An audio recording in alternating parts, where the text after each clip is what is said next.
Hello Surabhi, तुम ठीक 9 बजे होटल पहुंच जाना।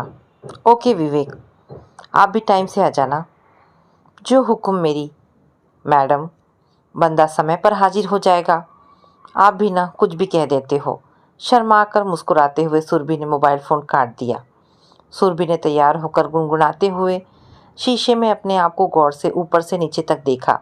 उसका सुंदर शरीर अभी तक सांचे में ढला हुआ था।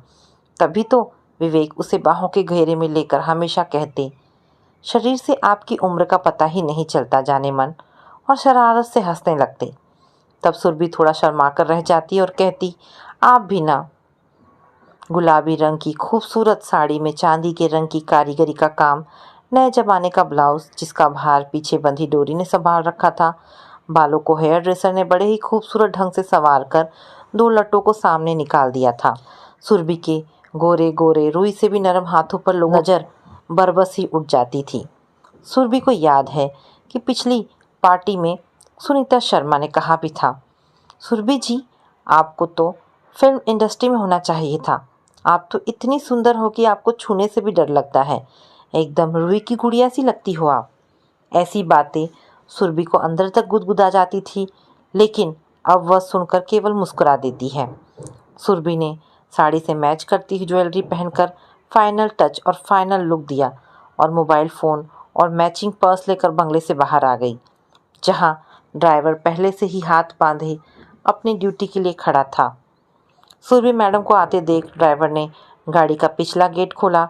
सुरभि ने बैठते ही कहा, होटल गुलमोहर चलो। जी मैडम, कहकर ड्राइवर ने गाड़ी स्टार्ट कर दी। गाड़ी अब बंगले से निकलकर खाली रोड पर तेज रफ्तार से दौड़ने लगी। सुरभि का मन भी उस दौड़ में शामिल हो गया। बस फर्क इतना था कि गाड़ी की रफ्तार आगे जा रही थी और सुरभि का मन पिछली यादों की ओर रफ्तार पकड़ रहा था। बात तब की है जब सुरभि का 12वीं कक्षा का रिजल्ट निकला था। वह फर्स्ट क्लास से पास हुई थी। वह चाहती थी कि वह आगे और पढ़े। उसने बीकॉम का फॉर्म भी ले लिया था, लेकिन घर की माली हालत ठीक नहीं थी। 4 भाई बहनों में सबसे बड़ी थी। उसके बाद उदय, जिसने 10वीं कक्षा का बोर्ड एग्ज़ाम दिया था, और स्नेहा ने 8वीं कक्षा का, फिर अर्जुन जो 6वीं कक्षा में पढ़ता था। माँ हाउसवाइफ थी, सिर्फ कपड़े सीने पिरोने का काम जानती थी, और पिताजी बिजली विभाग में क्लर्क थे। जैसे तैसे घर का गुजारा और उन लोगों की पढ़ाई का खर्चा निकल पाता था। पिताजी की इच्छा थी कि वे सुरभि की शादी कर दे, क्योंकि वह बड़ी खूबसूरत थी। जहाँ भी जाती वहाँ कोई भी उसका दीवाना हो जाता था। दोनों पति पत्नी को रात भर इसी चिंता में नींद नहीं आती थी। सुरभि की सुंदरता पर फिदा होकर 4 शुगर मिल के मालिक आलोकनाथ जी ने अपने बेटे राहुल के लिए बिना दान दहेज की शादी की बात चलाई। सुरभि के पिता ने उसे स्वीकार कर लिया और धूमधाम से शादी हो गई। पैसों की कमी में पली बढ़ी सुरभि इतने ऐशो आराम देखकर हैरान रह गई। बहुत खुश थी। उसके माँ बाप भी अपनी बेटी की खुशियों को सराहने लगे। राहुल चूँकि एक बड़ा बिजनेसमैन का लड़का था, विदेश से एमबीए करके आया था, उसका ज़्यादा से ज़्यादा समय कामकाज और यार दोस्तों में ही बीतता था। राहुल को सुरभि पहली नज़र में ही भा गई थी। जब राहुल ने प्यार से सुरभि को देखा तो हल्की नीली साड़ी में उसका रंग और भी गुलाबी हो उठा था। वह लाज से सिमटी जा रही थी। सभी दोस्त राहुल से मानो जल रहे थे। राहुल भी स्मार्ट और अच्छे नए नक्श था, पर सुरभि के सामने फीका ही था। पर वह सुरभि से प्यार तो बहुत करता था, पर उसकी सुंदरता पर कुछ नहीं बोल पाता था। वह आए दिन पार्टी करता रहता था, जिसमें सिगरेट, शराब व शबाब का जोर होता था, और पार्टियां भी देर रात तक चलती थी। हाई सोसाइटी में उठने बैठने वाले राहुल के यार दोस्त भी वैसे ही थे। हर समय पीने पिलाने की ही बातें चलती थी। शुरुआत में तो सुरभि नई नवेली होने के नाते पसंद ना होते हुए भी ऐसी पार्टियों में शामिल हो जाती थी, पर उसे ऐसी पार्टियां कभी भी अच्छी नहीं लगी थी। धीरे धीरे सुरभि ने ऐसी हाई प्रोफाइल पार्टियों में जाना छोड़ दिया। घर की पार्टियों में 2-4 बार अपना चेहरा दिखाकर चली आती। बाहर की पार्टियों में केवल राहुल जाता था। उसे लौटने में कभी रात के 2, 3 या 4 बजते। पहले तो वह गुस्सा हो जाती, राहुल से बोलचाल बंद कर देती, या कुछ शिकायत कर देती थी। एक बार फिर ऐसा ही हुआ। सुरभि राहुल से नाराज़ थी। तभी राहुल ने उसका हाथ पकड़कर उसे अपनी ओर खींचा तो एक पल के लिए वह सकुचाई। मुंह से एक भपका निकला। उसकी गंध से उसे उल्टी सी होने लगी। वो हटने लगी तो राहुल ने उसे झट से अपने करीब खींच लिया और उसे बाहों में भरने लगा। सुरभि उसकी बाहों से निकलने के लिए झटपटा रही थी। राहुल कह रहा था, सुरभि माफ़ भी कर दो, कल से जल्दी आ जाऊंगा। तुम बेहद खूबसूरत हो, मैं वादा करता हूँ कभी लेट नहीं होऊंगा। शराबी की जबान और कुत्ते की टेढ़ी पूंछ का जैसे कभी कोई भरोसा नहीं होता, वैसे ही पीना पिलाना राहुल की आदत में शुमार हो गया था। जितनी नफरत सुरभि को शराब, सिगरेट, देर रात की पार्टियों से थी, उतनी ही नफरत उसे अपने आप से भी होने लगी थी। इधर अंश के पैदा होने के बाद सुरभि उसके पालने पोसने में लगकर अपने को व्यस्त रखने लगी थी। पहले तो राहुल सिर्फ बाहर से ही शराब पीकर आता था, पार्टियां करता था, लेकिन माता पिता की मौत के बाद तो जैसे पूरा मैखाना ही घर में खोल दिया। अब वही आलोकनाथ जी की जायदाद का इकलौता मालिक जो हो गया था। धीरे धीरे राहुल अंश के साथ शराब पीने लगा। वह उसकी कोल्ड ड्रिंक के साथ चीयर्स करता, ड्राइवर से शराब मंगवाता, नौकरों व बावर्ची से कहकर खाने में तरह तरह की चीज़ें बनवाता। सुरभि को यह सब बहुत अखरने लगा था। यही तो वह उम्र होती है जब बच्चा अपने माँ बाप को अपना रोल मॉडल मानकर उनकी नकल करता है, अच्छी बुरी आदतों को अपनाता है। सुरभि देखती कि जब राहुल समय से घर नहीं आता, तब अंश कोल्ड ड्रिंक से भरा गिलास अपने हाथों में लेकर कहता, चलो मम्मा, आज ड्रिंक्स लेते हैं। रामू काका, आप मेरे लिए चीज़ सैंडविच और फ्रेंच फ्राइज बनाओ। सुरभि खून का घूंट पीकर रह जाती। वह अपना दुख दर्द किससे बांटती। मायके में तो किसी की भी हिम्मत नहीं थी जो राहुल की आंखों में आंखें डालकर बातें कर सके। पर उस दिन सुरभि ने कुछ सोच लिया था। रात 3 बजे राहुल के मोबाइल फ़ोन पर बात करनी चाहिए, तो वह स्विच ऑफ मिला। तकरीबन 3:30 बजे राहुल का फ़ोन आया, बेडरूम का दरवाज़ा खोलो। गुस्से में आकर सुरभि ने भी कह दिया, राहुल, आज ये दरवाज़ा नहीं खुलेगा। आपको जहाँ जाना है चले जाइए। रोज़ रोज़ आपकी देर से शराब पीकर आने की आदत से मैं परेशान हो गई हूँ। इससे अंश पर भी गलत असर पड़ रहा है। पहले तो राहुल प्लीज़ प्लीज़ करता रहा, फिर बोला, मैं केवल अंश से मिलना चाहता हूँ। सुरभि, एक बार दरवाज़ा खोलो, मैं उसे प्यार करके चला जाऊँगा। सुरभि ने ना जाने क्या सोचकर दरवाज़ा खोल दिया। अब तो वह सुरभि पर आंखें तरेने लगा। मेरे घर से मुझे ही निकालती है। मुझे पता था तेरा बाप दलाल है, 500 रुपए के लिए तुम लोगों से धंधा कराता है। तेरे बाप की औकात थी इतने बड़े घर में तेरी शादी करने की? वह तो मेरे बाप की अच्छाई है जो तू यहाँ पर आ गई, नहीं तो होती किसी धंधे पर। ये सारे शब्द पिघले शीशे की तरह सुरभि के कानों में पड़ रहे थे। वह फटी आंखों से राहुल को देखने लगी। अपनी बेबसी पर उसकी आंखें भर आई। अंश, जो अब 8 साल का हो गया था, कच्ची नींद से उठ गया था और देख रहा था कि पापा गुस्से में मम्मी पर बरस रहे हैं। मम्मी रो रही थी और डरा सहमा सब देख सुन रहा था। सुबह 8 बजे स्कूल जाना होता है, इसलिए सुरभि ने किसी तरह अपने को संभाला। जैसे तैसे सब कुछ भुलाकर उसे सुला दिया। वह खुद रात भर तकिया भिगोती रही। उसकी आंखों से दूर दूर तक नींद का नामो निशान नहीं था। सोचती रही, कैसे इस इंसान के साथ पूरी ज़िंदगी बिताऊंगी।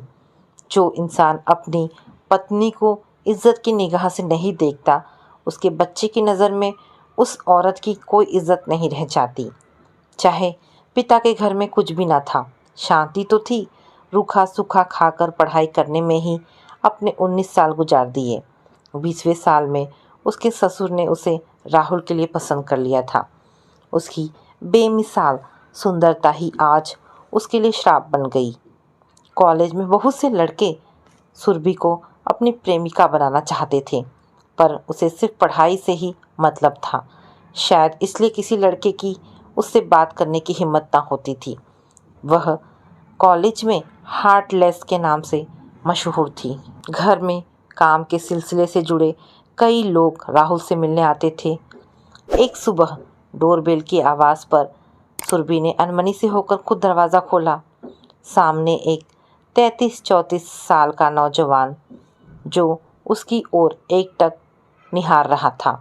आंखें चार हुई। पता नहीं सुरभि को क्या हुआ, उस निगाहों को वह सह न सकी और तुरंत वहाँ से हट गई। बिजनेस से जुड़े लोगों में से वह भी एक था। वह बुझी बुझी सी अपने काम में लग गई। अक्सर लोग बाहर से भी आते ही रहते थे। कभी किसी से मिलना होता था तो राहुल खुद बुलाकर मिला देता था। इस बार भी राहुल बोला, सुरभि, इनसे मिलो। ये हैं कॉटन मिल के मालिक विवेक, मुंबई से आए हैं। और विवेक जी, इनसे मिलिए, ये हमारी बेटर हाफ है। दोनों ने एक दूसरे से हाथ जोड़कर नमस्ते किया। विवेक ने गौर से सुरभि को देखा पर उसने ध्यान नहीं दिया। एक दिन विवेक ऐसे ही किसी काम से आया था, पर जाते समय एक अपना विजिटिंग कार्ड थमाकर चला गया। उस कार्ड के पीछे एक नोट लिखा था, टाइम मिलने पर फ़ोन कीजिएगा, मैं आपका इंतज़ार करूँगा। पढ़कर सुरभि कुछ घबरा सी गई। ना चाहते हुए भी उसने शाम को डरते डरते फ़ोन किया। हेलो, मैं सुरभि। आप विवेक जी? हाँ हाँ, मैं विवेक ही बोल रहा हूँ। मैं कब से आपके फ़ोन का इंतज़ार कर रहा था। आप बुरा मत मानिए, एक बात कहूँ, आप बहुत सुंदर हैं। धन्यवाद, वह बोली। प्लीज़ मना मत कीजिएगा। क्या कल हम शाम को एक एक कप कॉफ़ी पी सकते हैं? सुरभि चाह कर भी मना ना कर सकी। कॉफ़ी पीते समय बार बार विवेक की ओर नज़रें उठती तो उसे अपनी ओर ही देखता पाती। वह शर्माकर सिर झुका लेती।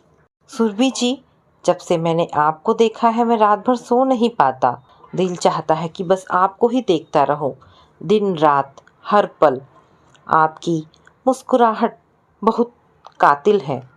ये सुनकर सुरभि का दिल झूम उठा। शर्म से पलकें झुक गई, होठों पर एक लुभावनी मुस्कान आ गई। उस दिन के बाद से ही वे एक दूसरे से मिलने लगी। कभी कॉफ़ी हाउस, तो कभी शॉपिंग मॉल, तो कभी थिएटर, कभी किसी पार्क में, ताकि राहुल या किसी पर राज ना खुले, इसलिए मिलने के लिए अलग अलग जगह तय कर लेते थे। मिलने पर सुरभि को अजीब सी घबराहट होती थी, पर उसकी इस घबराहट में भी एक खुशी थी। एक दिन दोपहर को अंश सुरभि के मोबाइल फ़ोन पर गेम खेल रहा था। तभी मोबाइल फ़ोन की रिंग बजी। सुरभि अंश के हाथ से मोबाइल फ़ोन लेने गई तो उसने देने से मना कर दिया। प्यार से फिर झल्लाकर छीनने गई तो बोला, आप एक नंबर की। इससे आगे सुरभि ने जो सुना तो लगा जैसे किसी ने भरे बाजार में उसे नंगा कर दिया। उसके सोचने समझने की शक्ति खत्म हो गई। वह बहुत ही दुखी हो गई। उन्हीं नाजुक व कमज़ोर क्षणों में वह विवेक के और करीब आ गई। क्या बात है सुरभि, तुम इतनी गुपचुप और खोई खोई सी क्यों लग रही हो? कुछ नहीं, कहते कहते भी सुरभि का गला भर गया। फिर वह हंसते हुए कहने लगी, देखो, मैं एकदम ठीक तो हूँ, मुझे क्या हुआ है? मैं इस खोखली हंसी के पीछे के दर्द को साफ साफ महसूस कर रहा हूँ। मुझे हैरानी होती है कि इतनी प्यारी और सुंदर आंखों में भी आंसुओं का इतना गहरा समुंदर भी समा सकता है। क्या बात है, तुम्हारे इन आंसुओं से मुझे बहुत दर्द पहुँचता है। तुम मेरी जान हो, मेरी सब कुछ हो। मैं तुम्हें एक पल के लिए भी उदास नहीं देख सकता। सुरभि ने सुबकते सुबकते विवेक को दोपहर में घटी घटना के बारे में सब कुछ सच सच बता दिया। तो ये बात है, बच्चे जो देखते सुनते हैं वही सीखते हैं। दिल से मत लगाओ, बच्चा है यार। तुम्हें पता है कि आज मैंने तुम्हारे लिए यह तोहफा लिया है, जरा खोल कर तो देखो कैसा है। इसकी क्या ज़रूरत थी? तुमसे दिल की बातें करके मन हल्का हो जाता है। बस बस और कुछ नहीं। तिरछी निगाहों से विवेक ने कहा तो सुरभि शर्मा गई। क्या तुम मेरी गर्लफ्रेंड बनोगी सुरभि? सुरभि ने चौंक कर विवेक की ओर देखा तो उसकी आंखों में सिर्फ प्यार और प्यार ही नजर आ रहा था। अब सुरभि हैरत से अपनी आंखों में भर आए आंसू पोंछने लगी। होठ लरजने लगे। बहुत मिन्नतें करने पर सुरभि ने तोहफे का रैपर खोला। हीरे की अंगूठी थी, बहुत ही खूबसूरत है। तोहफे तो राहुल भी ढेरों लाता था, पर उसमें घमंड था। वह खुश होकर कह बैठी, विवेक, मुझे इस घुटन से कहीं दूर ले चलो। विवेक भी उसे दूसरे शहर ले जाने को तैयार था। वह तुरंत बोला, हाँ चलो, कब चलोगी? सुरभि, मैं तुम्हें अपने साथ हमेशा के लिए ले जाऊंगा, कहकर उसने सुरभि को अपनी बाहों में भर लिया। सुरभि अब भी खोई हुई थी। बाहर तेज बारिश हो गई थी। अचानक बिजली कड़की और उसने दोनों हाथों से कसकर विवेक को पकड़ लिया। अब दो जवां दिल मिल रहे हों तो सभी जगह बाहर ही बाहर दिखाई देती है। बारिश की धुन में प्यार का संगीत था। विवेक उसे अपने बाहों में भरने लगा। एक पल के लिए वह सकुचाई, पर जब वह दिल ही हार चुकी तो इनकार कैसा। एक शाम सुरभि चुपचाप विवेक के साथ मुंबई चली आई। आते वक्त सुरभि ने एक लेटर लिखकर छोड़ आई थी। लिखा था, मैं इस घुटन भरी जिंदगी को जीते जी तंग आ गई हूँ। अब मुझे आज़ादी से जीना है, सांस लेना है। उस वक्त सुरभि ने अपने बेटे अंश के बारे में भी नहीं सोचा, पर वह तो विवेक के प्यार में पगलाई हुई थी। उसे उस समय जो ठीक लगा किया। ये भी नहीं सोचा कि राहुल और उसके बच्चे पर क्या बीतेगी। विवेक को पाकर सुरभि को लगा कि सारे जहाँ की खुशियाँ मिल गई हो। उन लोगों ने 4-5 महीने विदेश में ही बिता दिए। वापस आकर विवेक अपना मुंबई का बिजनेस संभालने में लग गया और सुरभि अपने फ्लैट को सजाने संवारने में जुट गई। दिन रात सपनों में ही जैसे बीत रहे थे। सुरभि को कभी अंश की याद आती तो दिल में कुछ चटक जाता, गले में कुछ फांस जैसा अटक जाता, लेकिन वह अपने सिर को झटक देती और दिल को बच्चे की तरह झुनझुना पकड़ाकर समझा लेती थी। सुरभि व विवेक अक्सर होटलों में ही डिनर लेते थे।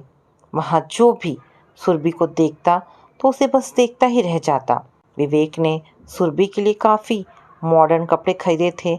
बहुत ही नानुकुर के बाद वह उन्हें पहनती थी। अरे बाबा, यही तो आजकल का फैशन है। चलो डार्लिंग, पहनो, जल्दी से ब्लैक ड्रेस पहन कर आओ। मैं बाहर कार में तुम्हारा इंतज़ार कर रहा हूँ। देखो तो सही मेरी जान इन कपड़ों में कैसी लगती है, विवेक कहता। थोड़ा घबराते हुए सुरभि ने वह ब्लैक ड्रेस पहनी। अब उसने खुद को मिरर में देखा तो अपने बदले लुक और जचते कपड़ों के साथ बढ़ती दुगनी सुंदरता पर उसे यकीन नहीं हुआ। देर होने पर विवेक खुद ही बेडरूम में चला आया। जब सुरभि को ब्लैक कलर की ड्रेस में देखा तो देखता ही रह गया। हाय स्वीटहार्ट, कितनी सुंदर लग रही हो। अब तो मैं तुम्हें खा जाऊंगा। सुरभि के गाल शर्म से और भी गुलाबी हो गए। डिनर करते समय कितने लोगों ने पलट पलट कर ललचाई नज़रों से देखा तो सुरभि घबराई सी उस ड्रेस में असहज हो उठी थी। पर धीरे धीरे उसे ऐसे कपड़ों की आदत सी हो गई। दिल्ली की सुरभि और मुंबई की सुरभि में ज़मीन आसमान का फ़र्क हो गया। मज़े से ज़िंदगी गुजर रही थी। तभी एक दिन विवेक ऑफिस से बहुत घबराया हुआ सा घर वापस आया। गजब हो गया, विवेक बोला। क्या हुआ? सुरभि ने कहा। मैंने 20 करोड़ के प्रोजेक्ट के लिए बैंक से 10 करोड़ का लोन पास करवाया था, लेकिन पिछला टेंडर पास नहीं होने से बैंक का मैनेजर लोन पास नहीं कर रहा है। कोटेशन वगैरह सब भर दिए हैं। समझ में नहीं आता कि क्या करूं। अगर मेरा यह करोड़ों का प्रोजेक्ट इस बार क्लियर नहीं हुआ तो हम रोड पर आ जाएंगे। हमारा ऑफिस, घर, सब कुछ चला जाएगा। प्लीज़ सुरभि, कुछ सोचो, कुछ करो। अब बेचारी सुरभि क्या करे। वह तो सिर्फ दिलासा व हौसला ही देती रही। सब ठीक हो जाएगा विवेक, तुम जाकर एक बार फिर मैनेजर से बात करो। नहीं सुरभि, अब मिलने से कुछ नहीं होगा। हाँ, अब ठीक केवल एक शर्त पर ही हो सकता है। सुना है कि वह मैनेजर अविनाश थोड़ा शराब और शबाब का रसिया है। अगर एक चांस ले ले तो शायद, मतलब अगर तुम अविनाश को शीशे में उतार सको तो। विवेक कहते कहते नजरें नहीं मिला पा रहा था। ये तुम क्या कह रहे हो विवेक? तुम्हारा दिमाग तो खराब नहीं हो गया है? तुम अपनी सुरभि को सिर्फ एक लोन पास करने के लिए किसी पराये मर्द के बिस्तर पर परोस रहे हो? तकरीबन चिल्लाते हुए सुरभि गुस्से से बोली। मुंबई में तो ऐसी बहुत सी लड़कियां हैं, किसी को भी वहां पे भेज दो। सुरभि, मुझे माफ़ कर दो, कहकर विवेक ने सुरभि की ओर प्यार से हाथ बढ़ाया तो उसने हिकारत भरी नज़रों से घूरकर हाथ को छिटक दिया। विवेक अपनी सफाई में कह रहा था, सुरभि, मुझे ये कहना तो नहीं चाहिए था, पर मैं किसी ऐसी लड़की पर एकदम से भरोसा नहीं कर सकता। कब किसके सामने किसका राज फाश कर दे कुछ कहा नहीं जा सकता। मुझे ये सब कहते हुए बड़ी शर्म महसूस हो रही है कि मैं अपनी जान को किसी और के बिस्तर पर सोने को मजबूर कर रहा हूँ। हो सके तो मुझे माफ़ कर देना। मेरे पास अब जान देने के सिवाय कोई चारा नहीं है। मैं दिवालिया होकर नहीं जी सकता। अब सुरभि के सामने इधर कुआं उधर खाई वाली हालत हो गई। जिस्म का सौदा कर विवेक के बिजनेस को बचाए या फिर जिस्म को बचाकर उसको मरता देखे। फिर इतने बड़े शहर में अकेली कैसे और कहाँ रहेगी? सब गिद्धों की तरह नोच डालेंगे। राहुल के पास वापस नहीं लौट सकती। आखिरकार उसने अपने जमीर को मारकर ही यह कदम उठाया। बैंक मैनेजर अविनाश तो सुरभि का इतना दीवाना हुआ कि उसने यहाँ तक कह दिया, विवेक, आज से आप मेरे फैमिली फ्रेंड हो। अब आपको कभी भी कोई भी परेशानी हो तो बेहिचक मुझे कह दीजिएगा। बस वहीं से सुरभि का कॉल गर्ल बनने का सफ़र शुरू हो गया। हर रात लिप पुत कर किस किस के गुलस्ता को महकाती फिरती। अब उसे याद ही नहीं है। विवेक तरक्की की सीढ़ियों को पार करता रहा। सुरभि कभी नफरत से पूछती, विवेक, तुमने ऐसा क्यों किया? किस जन्म का दुश्मनी निकाला है तुमने? विवेक बड़ी बेशर्मी से हंसने लगता। सुरभि कभी जाने को मना करती तो वह हाथ भी उठा देता। ऐसी दहशत भरी जिंदगी जीते जीते यूं ही 14 साल बीत गए। सुरभि ने ये बात अब अच्छी तरह से समझ ली थी कि औरत केवल खिलौना है। कभी उसे पैरों तले रौंदा जाता है तो कभी उसे हाथों द्वारा मसला कुचला जाता रहा है। उसने विवेक की चिकनी चुपड़ी बातों में आकर अपना बसा बसाया घर उजाड़ दिया। कभी अकेलेपन में अपने बच्चे अंश और राहुल का चेहरा उभरता तो वह सिसक उठती। सुरभि अपनी यादों के दायरे से बाहर निकल आई। आज भी बाहर से कोई आया है, जिसमें से एक को गुलमोहर होटल में ठहराया गया है, जहां सुरभि को अभी पहुंचना है।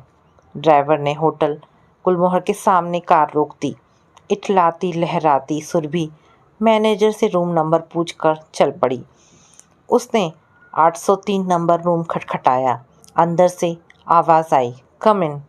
दरवाज़ा बंद नहीं था, केवल ढलका हुआ था।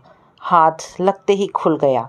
सामने फ़ोन पर झुका कोई नौजवान रिसेप्शन में बात कर रहा था और एक 45-50 साल का रसिया किस्म का आदमी साथ खड़ा उसे समझा रहा था। हाथ के इशारे से सामने पड़े सोफे पर सुरभि को बैठने को कहा और बोला, आप ज़रा बैठिए। अंश, रिसेप्शन में कुछ ऑर्डर देना मेरे व मैडम के लिए। तुम तो कोल्ड ड्रिंक लेते हो, पर मैं और मैडम वेज कबाब और वेज लॉलीपॉप लेंगे और थोड़ी बियर भी। थैंक्स। तभी वह नौजवान सुरभि की तरफ मुड़ा। उसे देखकर सुरभि काँप उठी। वह वहाँ एक पल भी रुक नहीं पाई, उल्टे पैरों लौट गई और वह आदमी हेलो हेलो मैडम कहता ही रह गया। वह नौजवान भी हैरान खड़ा रह गया। सुरभि अपनी नज़रों में तो गिर ही चुकी थी।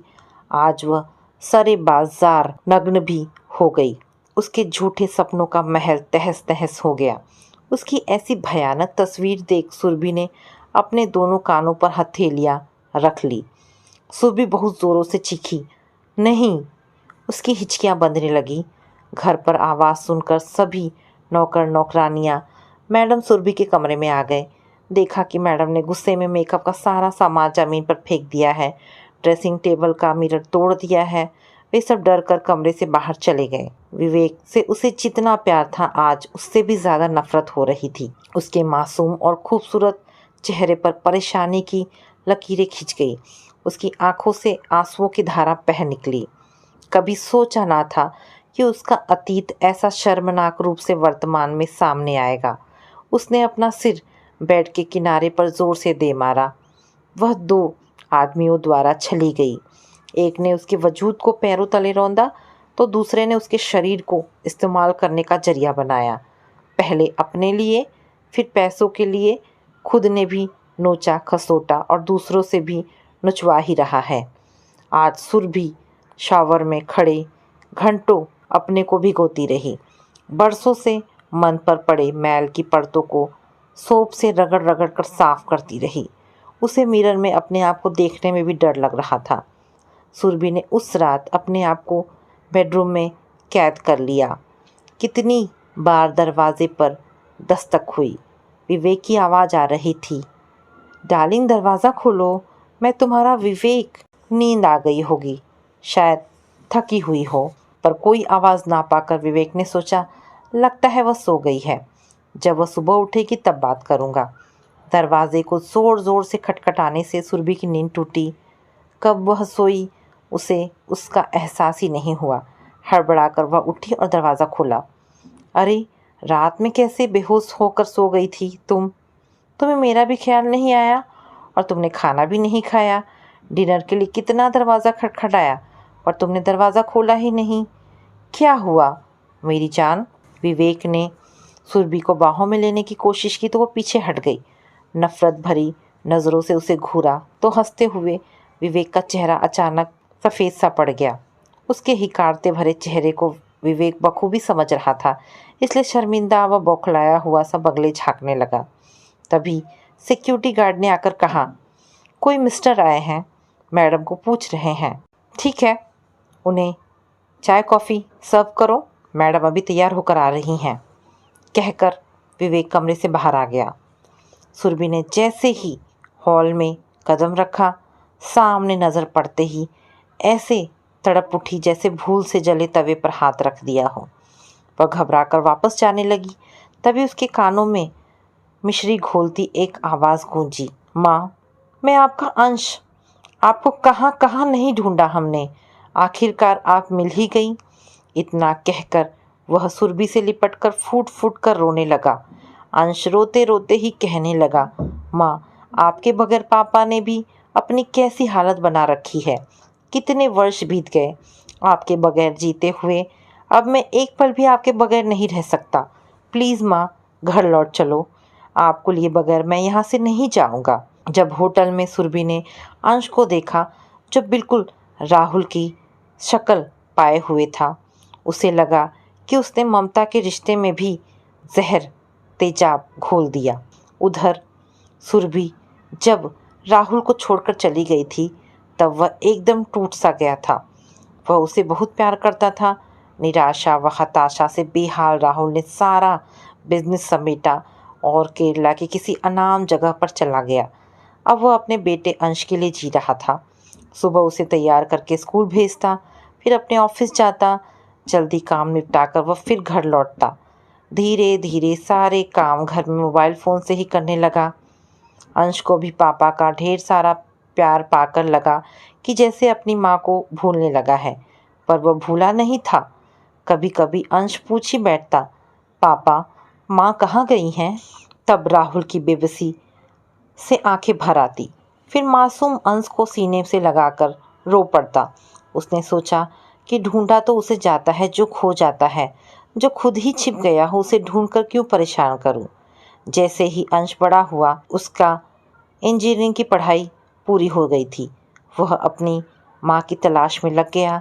वह पापा राहुल को सेमिनार है बोलकर दिल्ली गया, जहाँ पहले मम्मी पापा के साथ रहता था बचपन में। वहाँ से पता चला कि उसकी माँ मुंबई में है। शायद तभी से वो मुंबई में आकर तलाश करने लगा। एक दिन एक होटल में उसने विवेक के साथ सुरभि को देखा। वहाँ से सारी जानकारी हासिल की, फिर अपनी माँ से मिलने का प्लान बनाया और कुछ तो समझ में नहीं आया कि कैसे मिले।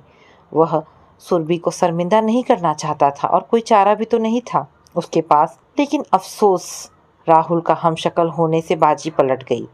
उसकी सूरत देखते ही सुरभि लौट गई। वह तुरंत पहचान जो गई थी। माँ, मेरा चेहरा देखकर आप मुझे तुरंत पहचान गई और आप लौट गई। माँ, मेरा इरादा आपको परेशान करने का नहीं था। पापा भी आपके जाने के बाद एकदम टूट से गए हैं।